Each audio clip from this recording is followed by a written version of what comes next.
В Йемене существует очень серьезная гуманитарная катастрофа. Это ситуация, которую вполне можно назвать катастрофой.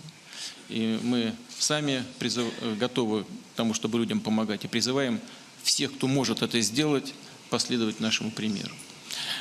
Первое. Второе. Мы считаем, что самым лучшим способом разрешения этого кризиса являются договоренности между всеми сторонами, которые вовлечены в этот конфликт.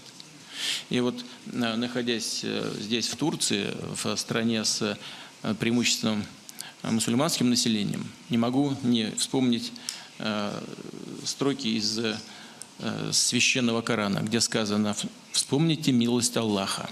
Вы когда-то были врагами,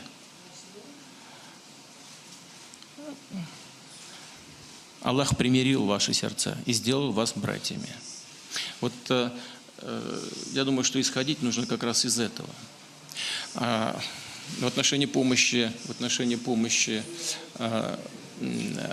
и вы стали братьями по его же милости. Это подчеркивается, что то, что разделяет людей и ведет к конфликтам, должно уйти на второй план, имея в виду духовную близость между людьми.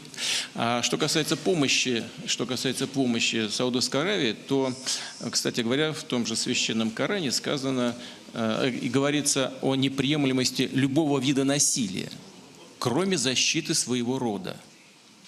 Вот, чтобы защитить свой род, свою страну, мы готовы оказать соответствующую помощь Саудовской Аравии, а политическому руководству Саудовской Аравии достаточно принять мудрое государственное решение, так как это сделали в свое время руководители Ирана, закупив С-300, и так как сделал президент Эрдоган, закупив у России новейшие комплексы ПВО С-400 «Триумф». Они надежно защитят любые объекты инфраструктуры Саудовской Аравии.